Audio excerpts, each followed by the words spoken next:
विश्व क्यों परिपूर्ण है, अज्ञान से जो रज अहि हो, ज्ञान से हट जाए है। अज्ञान निज से जग बना, निज ज्ञान से मिट जाए है।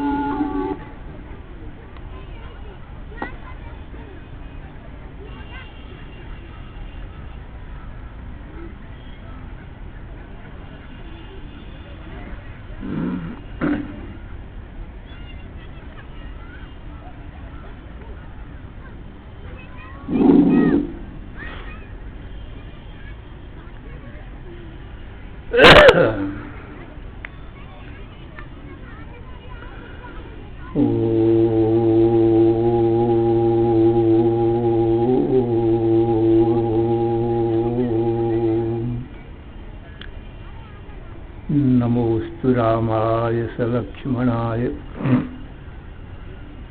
देव्यै च तस्यै जनकात्मजायै। नमोस्तु रुद्रेन्द्रयमानिलेभ्यो, नमोस्तु चन्द्रार्कमरुद्गणेभ्यः,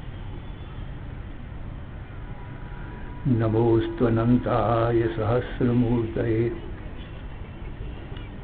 सहस्रपादाक्षिशिरोरुबाहवे, सहस्रनाम्ने पुरुषाय शाश्वते। सहस्रकोटियुगधारिणे नमः। यस्मिन् इदं यतश्चेदं, येनेदं य इदं स्वयं, यो अस्मात् परस्माच्च परः, तं प्रपद्ये स्वयंभुवम्। ओम नमो ब्रह्मादिभ्यो ब्रह्मविद्या संप्रदायकर्तृभ्यो वंश ऋषिभ्यो महद्भ्यो नमो गुरुभ्यः। सर्वोपप्लवरहितः प्रज्ञानघनः प्रत्यगर्थो ब्रह्मैवाहमस्मि।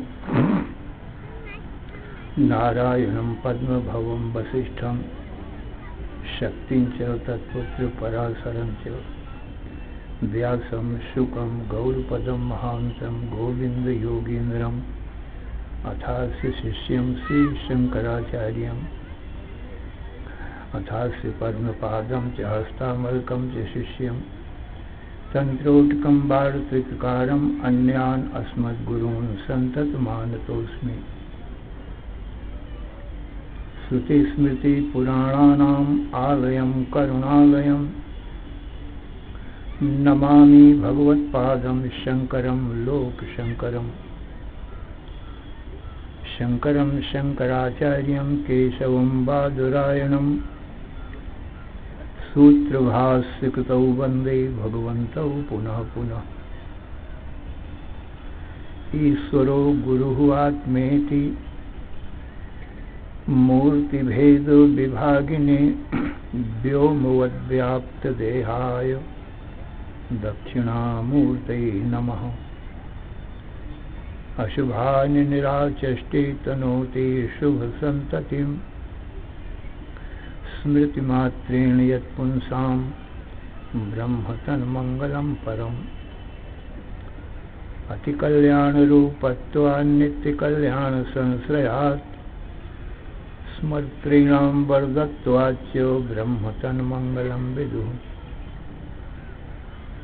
ओंकारश्चाथ शब्दस्य द्वौ एतौ ब्रह्मणः पुरा, कंठं भित्त्वा विनिर्यातौ तस्मान्माङ्गलिकौ उभौ।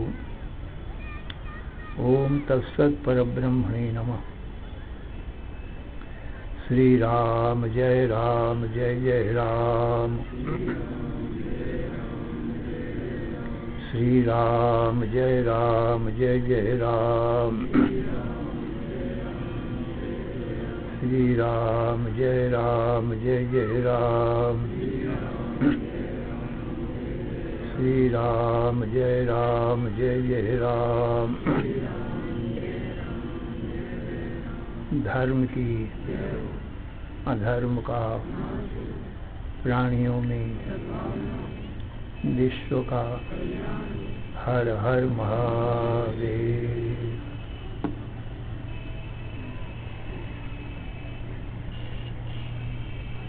अध्यात्म रामायण प्रथम सर्ग राम हृदय। असरण शरण अकारण करुण करुणा वरुणालय। कर्तुम अकर्तुम अन्यथा कर्तुम समर्थ। नित्य शुद्ध बुद्ध मुक्त स्वरूप। अनंत कोटि ब्रह्मांड नायक परात्पर पूर्णतम पुरुषोत्तम परब्रह्म। सच्चिदानंद घन सर्वज्ञ सर्वशक्तिमान। सर्वाधार सर्वाधिष्ठान। भगवान श्री रामचंद्र जी से हनुमान जी ने हाथ जोड़कर प्रार्थना किया, हे भगवान, त्वद्रूपम ज्ञातुमिच्छामि तत्त्वतः राम मुक्तये। अनायासेन येनाहं मुच्येयं भवबन्धनात्। कृपया बद में राम येन मुक्तो भवाम्यहम्। हे राम, शास्त्रों में मैं आपके दो रूप सुनता हूँ, सगुण साकार और निर्गुण निराकार। सगुण साकार की तो मैं सेवा करता हूँ, नित्य दर्शन करता हूँ, पर आपके निर्गुण निराकार स्वरूप को मैं नहीं जानता हूँ।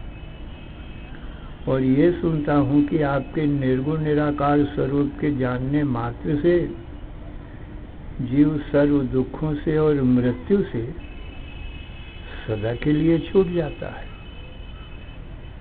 उसको कभी कोई दुख नहीं आता और मृत्यु नहीं आती। इसलिए हे राम, जिसमें मैं सहज ही इस दुख सागर संसार से पार हो जाऊं, जन्म मृत्यु के बंधन से छूट जाऊं, वह अपना आप निर्गुण निराकार स्वरूप मुझे बताओ, क्योंकि आपके बताए बिना मैं जान नहीं सकता।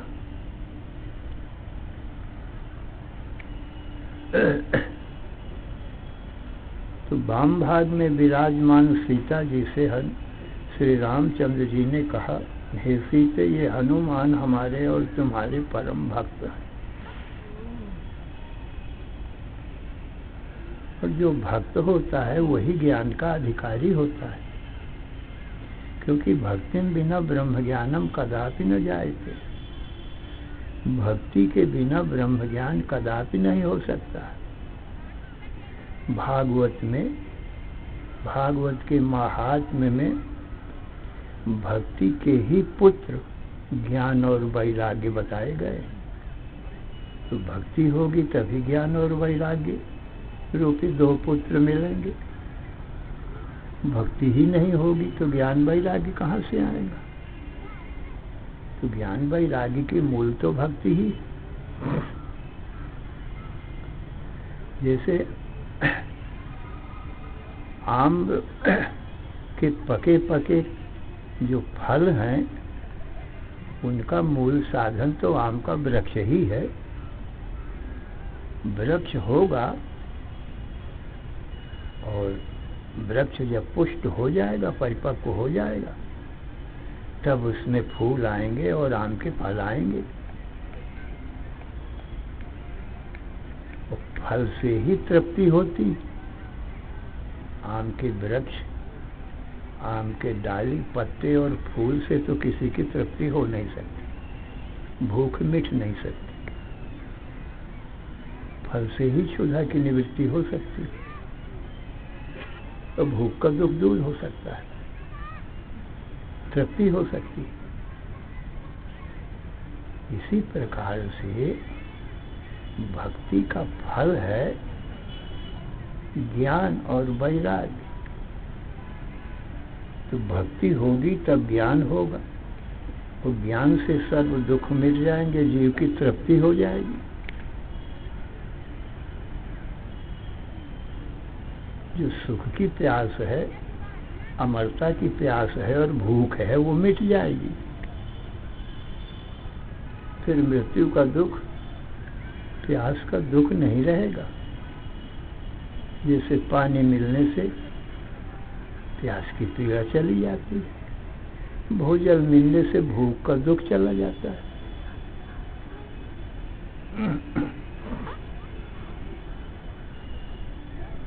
तो ज्ञान और वैराग्य का मूल भक्ति है, और ये हनुमान जी हमारे भक्त हैं, इसलिए इनको तो ज्ञान होना ही चाहिए। तो ज्ञान से मतलब मेरे निर्गुण निराकार स्वरूप का ज्ञान, सगुण साकार तो सामने ही है, इसका तो दर्शन होता है। देखना, जानना, समझना ही ज्ञान है।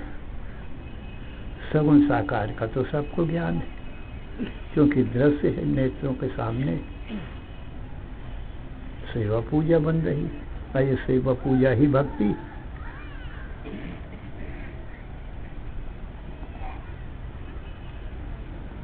सीता जी ने कहा बहुत अच्छा, बहुत अच्छा कहकर सीता जी बोली, हे हनुमान, अब तुम सावधान मन से श्रवण करो, मैं राम का निर्गुण निराकार स्वरूप बताती हूँ।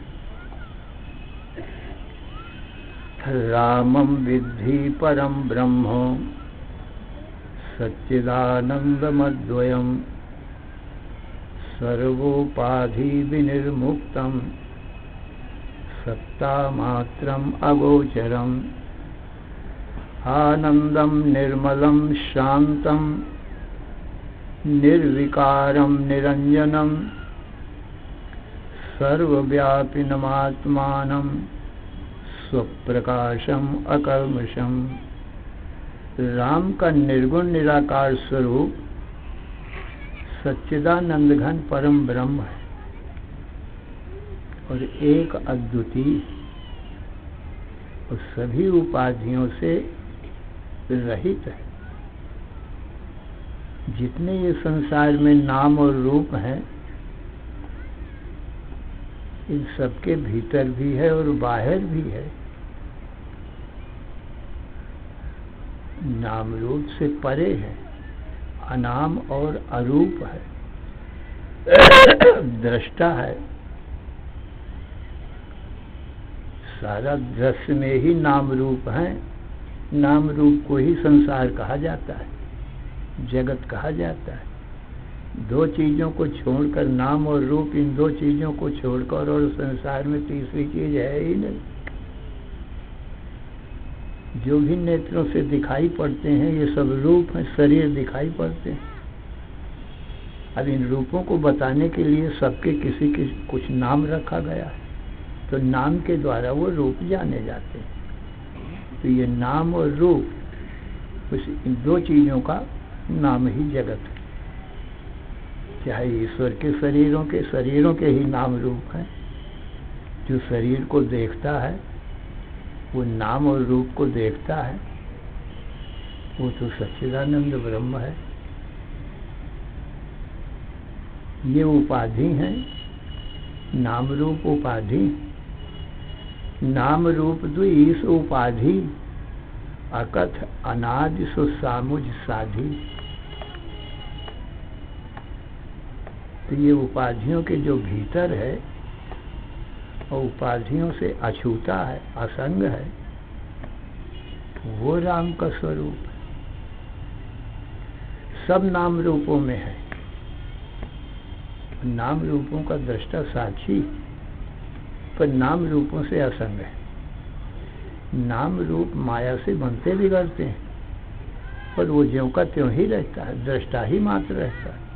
नाम रूप है तो नाम रूप को देखता है, और नाम रूप का जब अभाव होता है, नहीं रहते हैं, तब इनके अभाव को देखता है। दोनों ही ज्ञान, वो तो ज्ञान स्वरूप ही है ना, दृष्टा है ना। कोई चीज है उसको जानना, और नहीं है तो उसको भी जानना।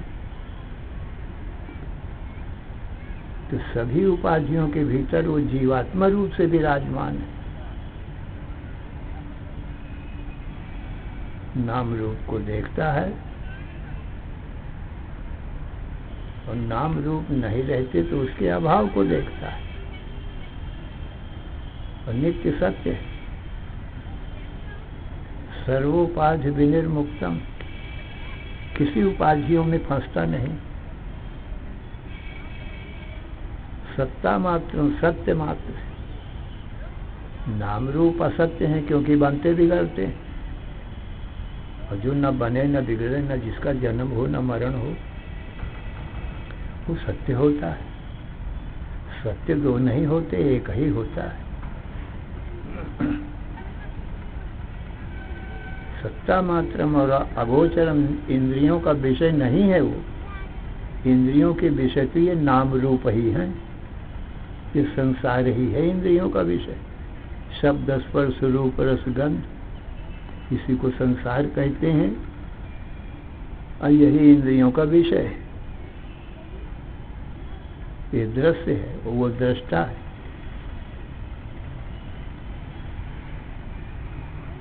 इसलिए अगोचर है। सत्ता मात्रम अगोचरम, आनंदम निर्मलम शांतम निर्विकारम निरंजनम। और आनंद स्वरूप है, निर्मल है, शांत है। आनंदम निर्मलम शांतम निर्विकारम, और संपूर्ण विकारों से रहित। जन्म लेना, दिखाई पड़ना, बढ़ना और बदलना, और फिर क्षीण होना, फिर विनाश हो जाना, इनको विकार कहते हैं। तो ये शरीरों में है विकार। शरीर ही जन्मते हैं और दिखाई पड़ते हैं, बढ़ते हैं और बदलते जाते हैं, और धीरे धीरे क्षीण होते हैं, फिर विनाश हो जाता है। सब शरीरों का यही हाल। तो शरीर विकारी, तो शरीर के भीतर जीवात्मा रूप से जो बैठा हुआ राम है, वो निर्गुण निराकार है। वो तो दिखाई पड़ता नहीं, देखता है, वो शरीरों को देखता है, परंतु स्वयं तो नहीं दिखाई पड़ता। दृष्टा कभी दृश्य नहीं होता है, अदृष्टो दृष्टा। दृष्टा सदा अदृष्ट रहता है। यदि दिखाई पड़ेगा तो दृश्य नहीं हो जाएगा, और दृश्य को तो ज्ञान नहीं है। ये शरीर जन्मते मरते हैं जो दृश्य है, फिर वो सत्य कैसे रहेगा? जन्म मरण से जो रहित हो वही सत्य हो सकता है।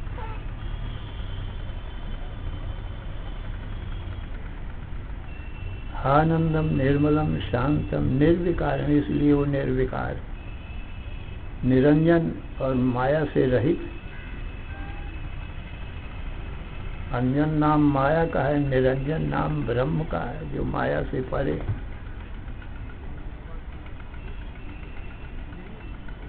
आनंदम निर्मलम शांतम निर्विकारम निरंजनम सर्वव्यापिनम आत्मानम, और सर्वत्र सर्व देश काल वस्तु में व्यापक, और सभी जीवों की अपनी आत्मा है, माने अपना स्वरूप है राम।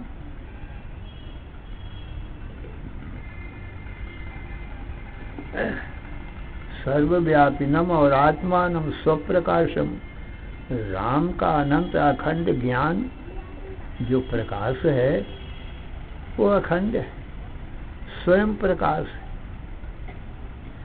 पर प्रकाश नहीं है। उसका प्रकाशक कोई नहीं है, वही सबका प्रकाशक है।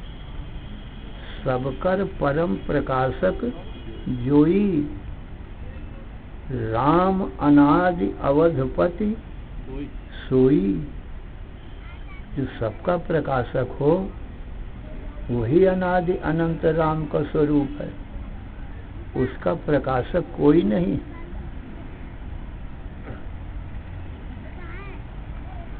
सुप्रकाशम अकल्मषम,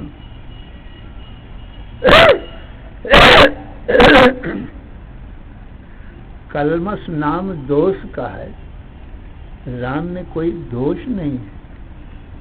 सर्व दोष विवर्जितम, उसको कहते हैं अकल्मषम। तो राम का ये निर्गुण निराकार स्वरूप सब शरीरों के भीतर रहता है, इसलिए उसका नाम जीवात्मा है, और सब शरीरों के बाहर परिपूर्ण है, इसलिए उसका नाम परमात्मा है। शरीर के भीतर बाहर कि भेद से उसके ये दो नाम कहे जाते हैं। जैसे जो आकाश घट के भीतर है उसको घटाकाश कहा जाता है, और जो घट के बाहर है उसका नाम महाकाश होता है। परंतु आकाश अखंड है, आकाश कभी खंड खंड नहीं होता है। घट में या मठ में ऐसी शक्ति नहीं है कि महाकाश के घटाकाश को बिल्कुल खंड खंड कर दे, अलग कर दे। जो चीज खंड खंड हो जाएगी वो नाशवान होती, टुकड़े टुकड़े हो जाएगी, उसका नाश होगा। पर आकाश का नाश नहीं होता, घट फूट जाएगा, पर घट के भीतर जो आकाश है फिर वो महाकाश रूप ही दिखेगा।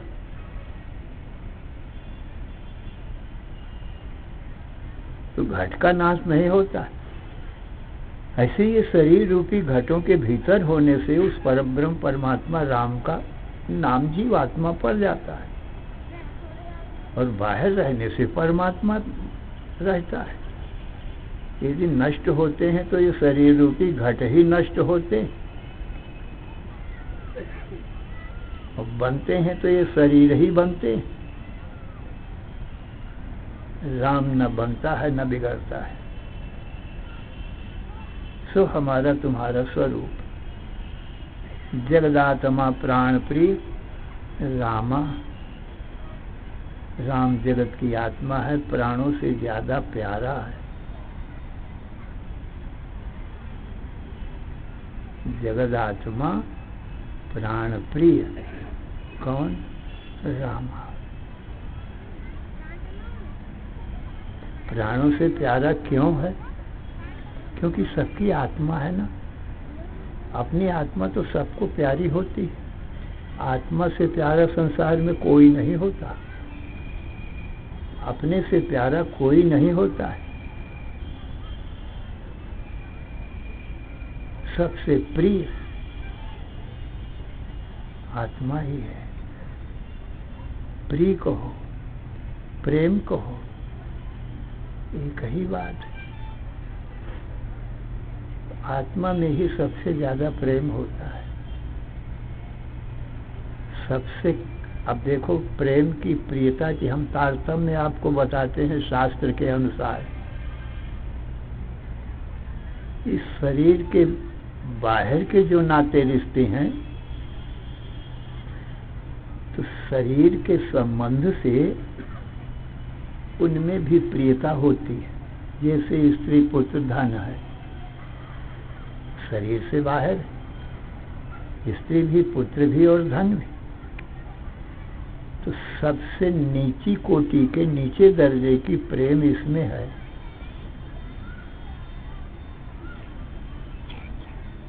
पर कब तक? जब तक वो ये शरीर को सुख देवे तब तक। और यदि शरीर को दुख देने लगे स्त्री या पुत्र या धन, स्त्री पुत्र गाली देने लगे, दुख देवे, मारे पीटे इस शरीर को, तो फिर कोई प्रिय नहीं लगेगा, अपना शरीर प्यारा लगेगा। यदि धन दुख देने लगे, कोई लुटेरा आ जाए, डाकू आ जाए, मारने लगे शरीर को, दुख देने लगे, तब धन प्यारा नहीं लगेगा। तब यही होगा कि भाई तू शरीर का नाश न कर, मेरे धन को ले जा। सबसे ज्यादा कम प्रियता शरीर के बाहर संबंधियों की है, तो ये शरीर ज्यादा नजदीक है अपने। जितना जितना ज्यादा नजदीक होता है उसमें ज्यादा प्रीति होती है, और जितना जितना दूर होता है उतना कम प्रीति होती है। और जिससे संबंध नहीं है उनसे कोई प्रीति नहीं। माता पिता स्त्री पुत्र परिवार इसी से संबंध होता है। और जो अपने माता पिता स्त्री पुत्र नहीं है, तो अनंत लोग पड़े हुए हैं, उनसे प्रीति नहीं, उसमें अपनापन नहीं, उनसे कोई मतलब गर्ज नहीं। लाखों लोग मर जाएं तो कोई परवाह नहीं, पर अपने स्त्री पुत्र मरें तो दुख होता है, क्योंकि उनको हमको अपना माना है, हमने अपना माना है, औरों को अपना नहीं माना है। तो ये ममता के कारण दुख होता है कि ये मेरे लोग हैं, और जिनमें ममता नहीं है उनसे कोई दुख भी नहीं। इससे जाना जाता है ये ममता दुख का कारण है। और ये ममता का विषय सदा नहीं रहेगा, एक दिन तो उनका नाश होगा ही, तो दुख देकर ही जाएंगे।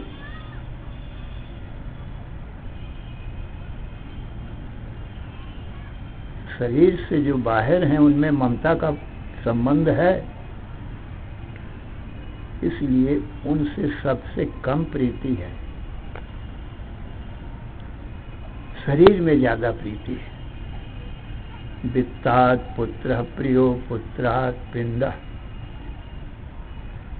धन से ज्यादा प्यारा पुत्र होता है, पत्नी होती है,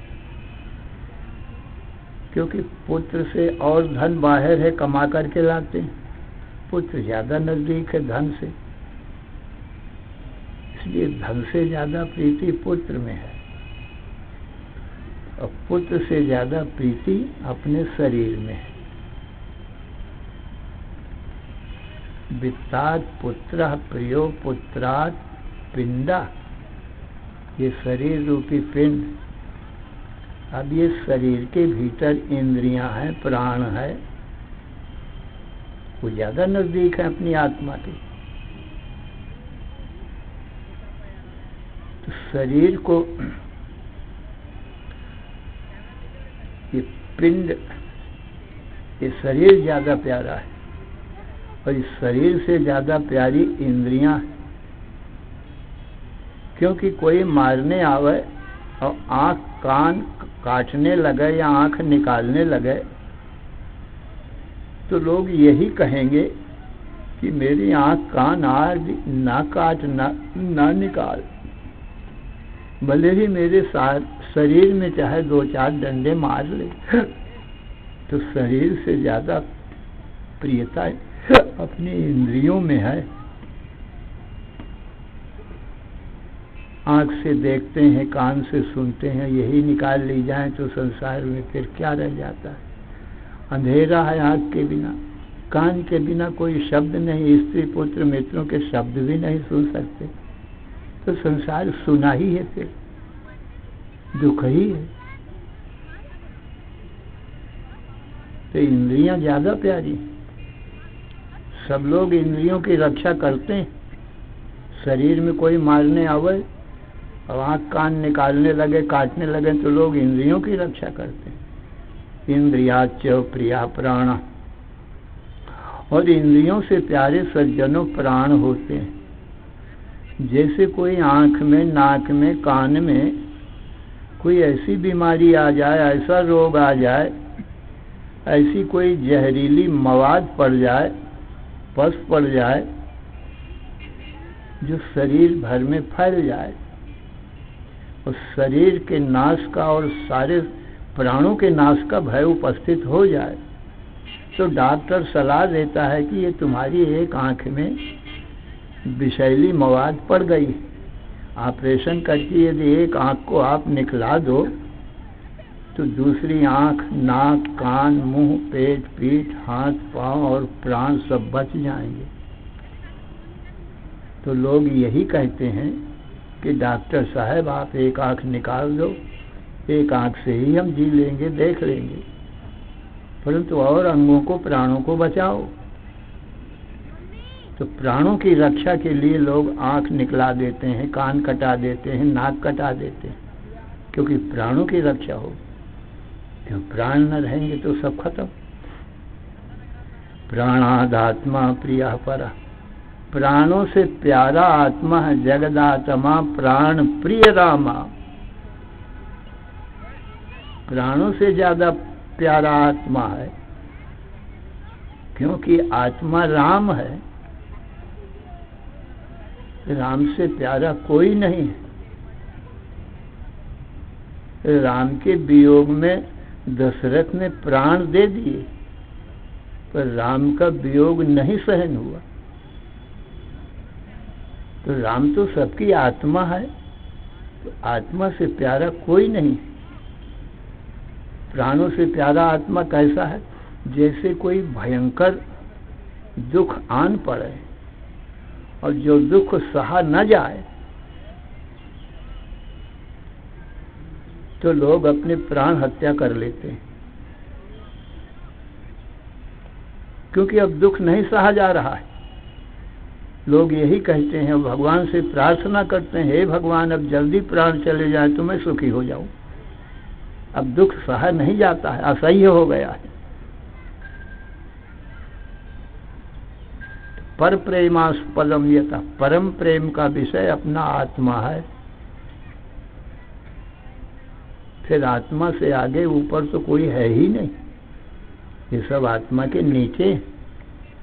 तो सबसे ज्यादा प्यारे भी हैं, प्यारा भी है आत्मा, और इन सब का दृष्टा भी आत्मा ही है। और आत्मा अजर अमर अविनाशी भी है।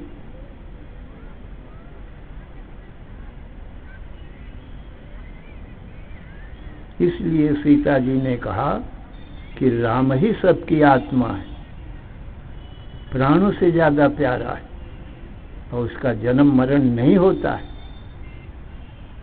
इसीलिए वो प्यारा है।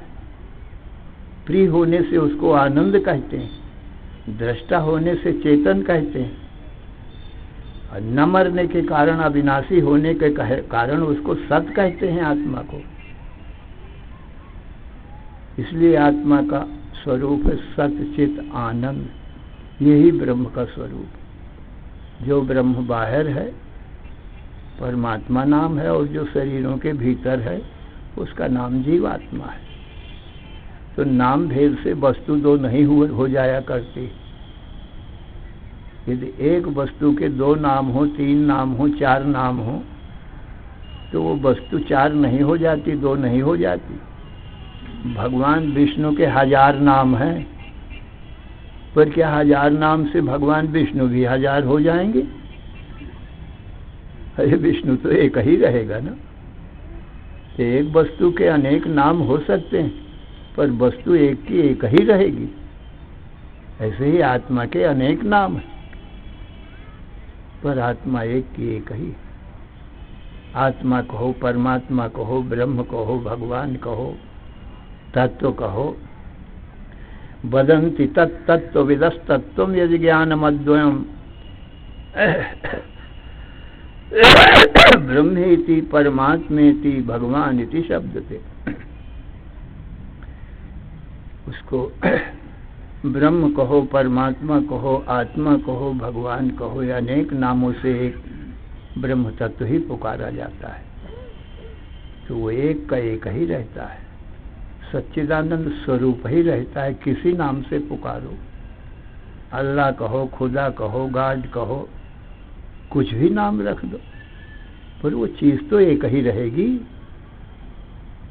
उसमें तो कोई फर्क आने का नहीं। नाम रखने से, नाम तो एक वस्तु का सूचक होता है, बताने वाला होता है। नाम तो रखा जाता है वस्तु के जानने के लिए, नाम सत्य नहीं होता है। नाम ही सत्य होता है जिसके लिए नाम बता रहा है। तो सीता जी ने इस प्रकार से राम का स्वरूप हमारा तुम्हारा सबका जीवात्मा बताया। अब सीता जी कहती हैं अब मेरा स्वरूप भी तुम सुनो। मेरा स्वरूप क्या है?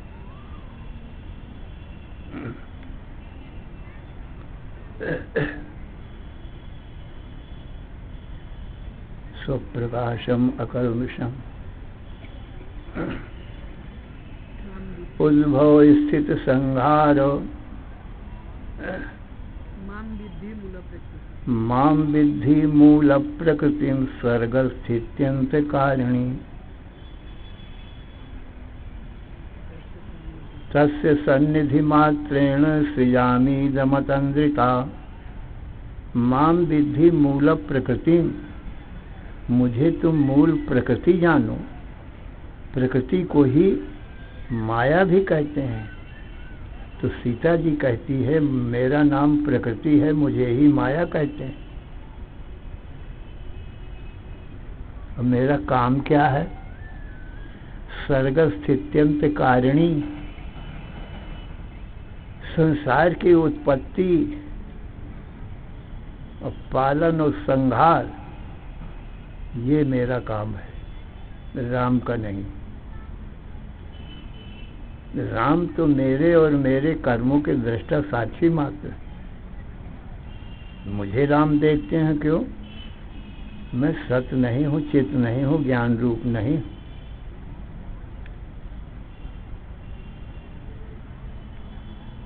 और वही प्रेरक भी हैं मेरे। तो जगत की उत्पत्ति, पालन, संहार, ये काम मेरा है।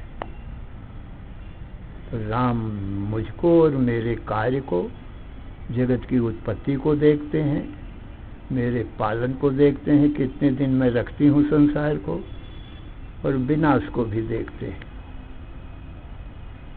स्वयं न उत्पन्न होते हैं न नाश होते हैं। ऐसे ही जीवात्मा है।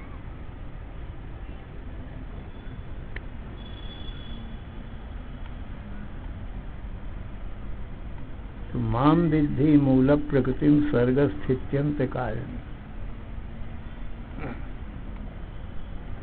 फिर हनुमान जी ने पूछा, तस्य सन्निधि मात्रेण सृजामीदमतन्विता। सीता जी ने कहा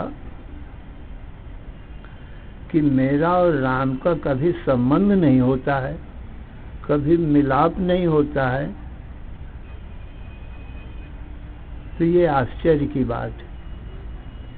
पति और पत्नी का मिलाप ना हो तो पुत्र कैसे होगा? नहीं हो सकता है। दोनों के मेल से ही, संबंध से ही पुत्र की संतान की उत्पत्ति होती है, अकेले नहीं होती है। तुम जब राम से संबंध ही नहीं होगा तो ये संसार रूपी संतान की उत्पत्ति तुम कैसे करोगी? पालन कैसे करोगे? संहार कैसे करोगी? पहले तो उत्पत्ति होना चाहिए, तो पति संबंध अवश्य होना चाहिए।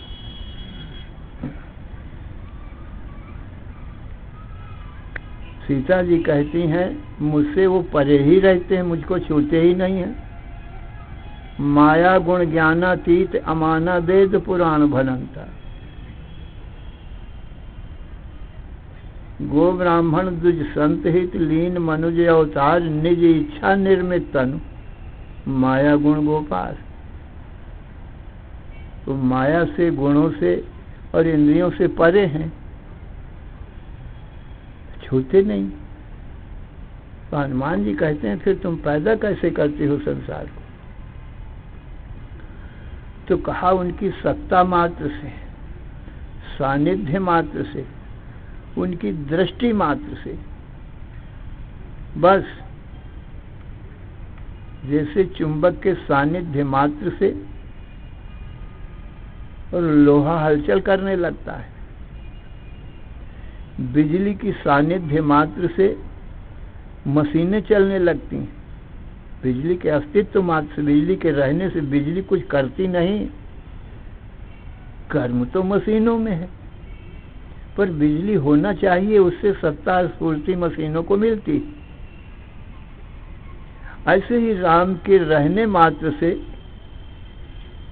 मुझको सत्ता स्फूर्ति मिलती है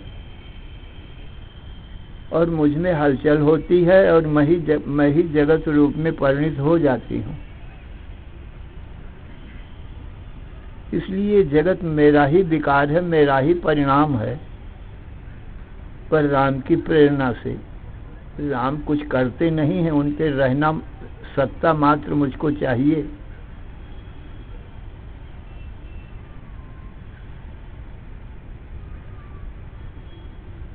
इसलिए राम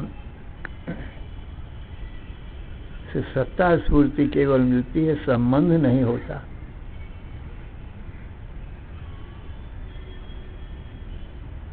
अब सुनो, मैं सर्ग माने सृष्टि करती हूँ। सृष्टि में कौन कौन आते हैं? ईश्वर के शरीर आते हैं और जीव के शरीर आते हैं। इतनी सृष्टि है, शरीरों की ही सृष्टि होती है। शरीरों के भीतर तो राम स्वयं जीवात्मा रूप से बैठा है, उसकी तो उत्पत्ति नाश होता नहीं। न जायते म्रियते वा कदाचिन। तो ईश्वर के शरीर और जीव के शरीर इतने ही शरीर हैं। ईश्वर के शरीर भी बहुत हैं। राम, कृष्ण, विष्णु, शिव, शक्ति, सूर्य, गणेश, कच्छ, मत्स्य, वामन, वराह, नृसिंह आदि कितने अवतार लेते हैं। ये ईश्वर के शरीर। और जीव के शरीर स्त्री, पुरुष, मनुष्य, पशु, पक्षी, वृक्ष, पर्वत, सूर्य, चंद्र, ये जीवों के शरीर हैं।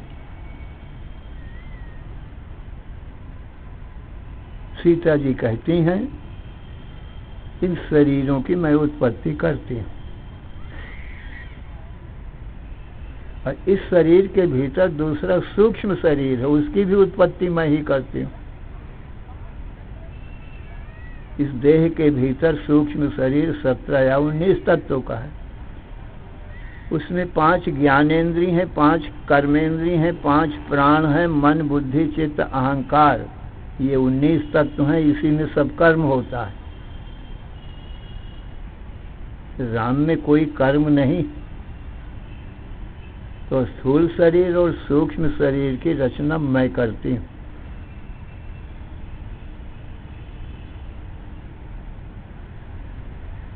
अब ईश्वर के शरीर और जीव के शरीरों में तो सब सारा संसार आ गया, कुछ बचा नहीं।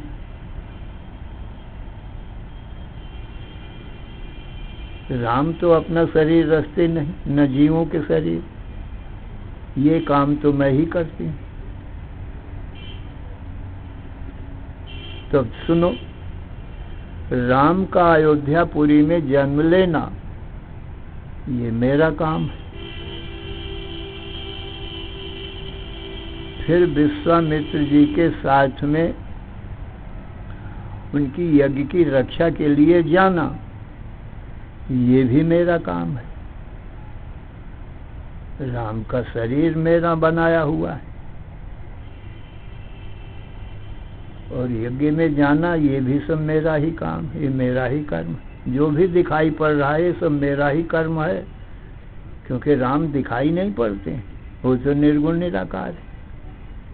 दृश्य मात्र सब मेरा ही स्वरूप।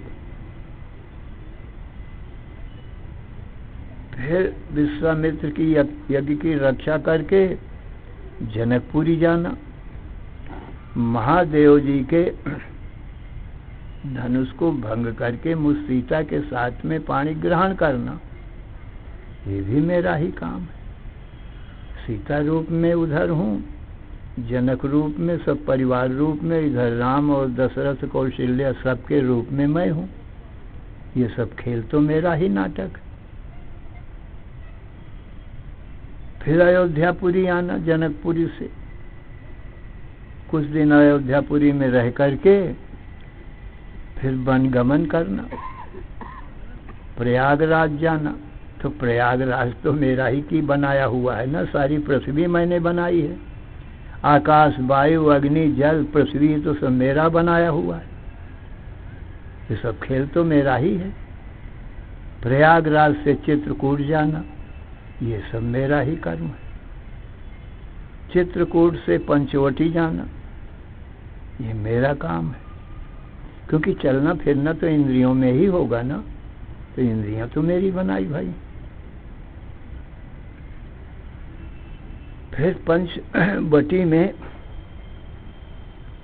माया मृग बनना, तो मुझ माया ही का काम। और उधर रावण के द्वारा माया मृग बनाने के लिए प्रेरित करना, वो मेरा ही काम है। और फिर रावण के द्वारा मेरा हरण होना, मेरा ही काम है। ये सब रावण भी मैं ही हूँ, जिसको हर के ले गया है वो भी माया ही की सीता है, सच्ची नहीं। और जो ले गया है रावण भी सच्चा नहीं। क्योंकि माया से बनी हुई चीज कोई सत्य होती ही नहीं है, बनेगी बिगड़ेगी। न राम रहेगा न रावण रहेगा, अविनाशी नहीं होती मेरी बनाई चीज। राम अविनाशी। फिर लंका में चढ़ाई करना, भालू बानर सुग्रीवाद, वो सब मेरे बनाए भय। देवता लोग दैत्य लोग सब मेरे ही बनाए भय। फिर लंका दहन आज करना हनुमान का काम है, वो मेरा ही स्वरूप। लंका भी मेरी बनाई। लंका में चढ़ाई करके परिवार सहित रावण को मार करके और मुझ सीता सहित पुष्पक विमान में बैठ करके और अयोध्यापुरी आना, ये सब मेरा काम है। अब इस समय तुम अयोध्यापुरी में राम को ये राज सिंहासन में बैठे हुए तुम देख रहे हो, तो जो भी देख रहे हो ये सब मेरा ही स्वरूप है, राम का नहीं, नहीं राम ने बनाया। और इनका जो विनाश होगा वो भी सब मेरा ही काम है। राम तो मुझको और मेरे कार्य जगत की उत्पत्ति पालन संहार के दृष्टा मात्र है। सो राम का अंश होने से ये जीवात्मा भी दृष्टा मात्र है। जीव में भी कोई कर्म नहीं। जीव के शरीर में जो इंद्रियां हैं ना, उन्हीं में कर्म है। और स्त्री पुरुष आदि जो रूप हैं और नाम हैं, वो भी मेरा ही बनाया है। स्थूल शरीर सूक्ष्म शरीर, तो जन्म मरण होंगे तो शरीर के होंगे, तो मेरे बनाए शरीर के कौन अविनाशी हो सकते हैं? वो तो जन्म मरण होगा ही। इस प्रकार से सीता जी ने जगत की उत्पत्ति पालन संहार का काम अपना ही बताया, राम का नहीं। राम तो केवल भीतर बाहर के भेद से, शरीर के भीतर और बाहर के भेद से जीवात्मा और परमात्मा खाली दो नाम हैं, पर राम अखंड है और दृष्टा साक्षी मात्र। साक्षी चेता केवलो निर्गुणश्च। इस प्रकार से सीता जी ने अपना स्वरूप बताया और राम का स्वरूप बताया। तो जितना भी दृश्य है, जागृत स्वप्न सुषुप्ति, सीता जी ने अपना स्वरूप बताया। स्थूल सूक्ष्म कारण तीनों शरीर अपना स्वरूप बताया। और इनका दृष्टा साक्षी राम को बताया। सो इनके तीनों के दृष्टा साक्षी हम आप जीवात्मा हैं। जागृत को देखते हैं, स्वप्न को, सुषुप्ति को, ये माया के दृष्टा हम ही। इसलिए अहम शब्द का अर्थ, जीवात्मा का अर्थ परमात्मा ही होता है। जैसे घटाकाश का सच्चा अर्थ घट तो हो नहीं सकता, घटाकाश ही होगा। और घटाकाश का नाश नहीं होता, घट का ही नाश होता है। ऐसे ही जीवात्मा का नाश नहीं होता, ये शरीर रूपी घट ही का नाश होता है। क्योंकि ये सीता के बनाए भय हैं, माया के बनाए भय हैं। माया की चीज कोई भी सत्य नहीं होती। इंद्रजालवत, देवादिवत, इंद्रजाली पुरुष कितनी ही चीज बना देता है, पर वो देखने मात्र की है। देवता दैत्य लोग, योगी लोग कितने ही शरीर बना लेते हैं अपनी माया से, पर वो सत्य नहीं होते हैं, झूठे ही होते हैं। ऐसे ही ये सब ईश्वर की माया, ब्रह्म की जो माया है, वो मैं ही हूँ। मैं ही ये सब खेल दिखाती हूँ। ये हमारे तुम्हारे शरीर सब सीता के स्वरूप, और इनको देखने वाला राम का स्वरूप। तो हमारा आपका स्वरूप जीवात्मा तो राम का ही स्वरूप। श्री राम जय राम, जय जय राम। श्री राम जय राम, जय जय राम। श्री राम जय राम, जय जय राम। श्री राम जय जय राम। धर्म की अधर्म का, प्राणियों में विश्व का, हर हर महादेव।